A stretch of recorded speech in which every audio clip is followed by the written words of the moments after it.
வணக்கம் and welcome to filmi decoder. இன்னைக்கு நம்ம இந்த வீடியோவில் சைக்கோ த்ரில்லர் படமாக வெளியான ரெவிலேஷன்ஸ் அப்படின்ற கொரியன் படத்தை பற்றி தான் பார்க்க போகிறோம். முதல்ல நம்ம பார்க்க போகிறது படத்தோட ஒன்லைன் ஸ்டோரி தான். ஹீரோ ஒரு சர்ச்சில் ஃபாதராக இருக்காரு.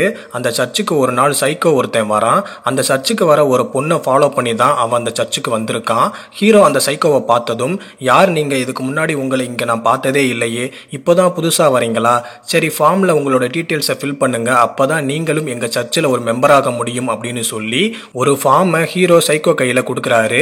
ஆனால் அவன் அந்த ஃபார்மை ஃபில் பண்ணாமல் அங்கேருந்து கிளம்புறான். அவன் கிளம்பின கொஞ்ச நேரத்திலேயே சர்ச்சுக்கு வந்த அந்த பொண்ணையும் காணாம். அண்ட் அதே நேரம் ஹீரோவோட பொண்ணையும் காணாம். மறுபக்கம் இந்த சைக்கோவை லேடி போலீஸ் ஒருத்தவங்க தேடிக்கிட்டே இருக்காங்க. ஸோ யார் இந்த சைக்கோ, எதுக்காக போலீஸ் இவனை ஃபாலோ பண்ணுறாங்க, எதுக்கு இவன் பொண்ணுங்களை கடத்தி கொலை பண்ணுறான், அவனை கடைசியில் ஹீரோ என்ன பண்ணினாரு அப்படிங்கிறது தான் இந்த ரெவல்யூஷன் படத்தோட ஒன்லைன் ஸ்டோரி. ஃபாதராக வர ஹீரோவுக்கு கடவுள் பக்தி ரொம்ப ரொம்ப அதிகம். தன்னோட ஒவ்வொரு அசைவிற்கும், தன்னோட வாழ்க்கையில நடக்கிற ஒவ்வொரு சம்பவத்துக்கும் கடவுள் தான் காரணம் அப்படின்னு கடவுளையே நம்பி இருக்கிற ஒரு நபரா ஹீரோ இந்த படத்துல இருக்காரு. தப்பு செஞ்சா கடவுள்கிட்ட மன்னிப்பு கேட்டே ஆகணும் அப்படின்ற கொள்கையோட வாழ்றாரு.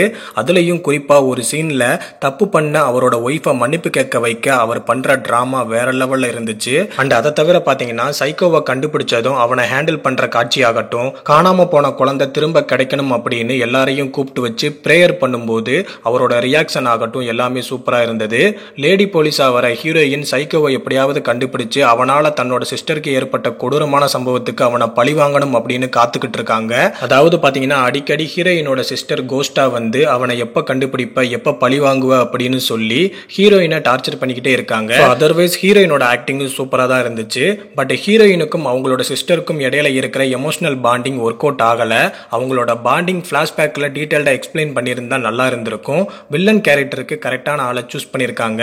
அவனை நார்மலா பார்த்தாலே சைக்கோ மாதிரி தான் இருக்கான். அவனோட பெர்ஃபார்மன்ஸ் சூப்பரா தான் இருந்துச்சு. பட் இருந்தாலுமே பாத்தீங்கன்னா ஃபர்ஸ்ட் ஹாஃப்ல பார்க்க டெரரா இருந்த அவனை செகண்ட் ஹாஃப்ல காமெடி பீஸா மாத்திட்டாங்க. ஒருவேளை படம் முழுக்க அவனை டெரரா காட்டியிருந்தா மேபி படம் வேற ஒரு ஆங்கிள் சூப்பரா இருந்திருக்கும். பட் இருந்தாலும் வில்லன் இப்படி சைக்கோவா மாறினதுக்கு அவனோட சின்ன வயசுல அவனுக்கு நடந்த சம்பவம் தான் காரணம்னு ஒரு கோஸ்ட் கதையை பிளாஷ்பேக்ல அவங்க சொன்ன விதம் நல்லா இருந்தது. அண்ட் அதை தவிர பாத்தீங்கன்னா ஒத்தக்கண் பேய் அப்படிங்கிற கான்செப்ட் கேட்கறதுக்கு நல்லா இருந்துச்சு. அண்ட் சில இடங்கள்ல போர் அடிக்கிற மாதிரி ஃபீலையும் கொடுத்துச்சு. மேபி உங்களுக்கும் இதே மாதிரி ஃபீல் ஆகலாம்.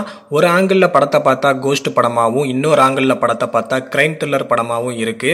ஸ்கிரீன் பிளே வைஸ் நல்லா பண்ணியிருந்தாலும் சிம்பிளா முடிக்க வேண்டிய ஸ்டோரியை ஜவ்வா இழுத்த மாதிரி எனக்கு ஃபீல் ஆகுது. ஸோ இந்த படத்தை பத்தி ஓவராலா பார்க்கும்போது ஒரு குட் அட்டெம்ப்ட் அப்படின்னு தான் சொல்லணும். ஸோ இந்த படத்துக்கு நம்மளோட ரேட்டிங் 2.5. ஸோ படத்தை கண்டிப்பா பாருங்க. ஆல்ரெடி பார்த்தவங்க உங்களுக்கு படம் எப்படி இருந்துச்சு, பிடிச்சிருக்கா இல்லையா அப்படிங்கிறத கமெண்ட் பாக்ஸ்ல வந்து கமெண்ட் பண்ணுங்க. தொடர்ந்து நம்ம சேனலுக்கு சப்போர்ட் பண்ணுங்க. தேங்க்யூ.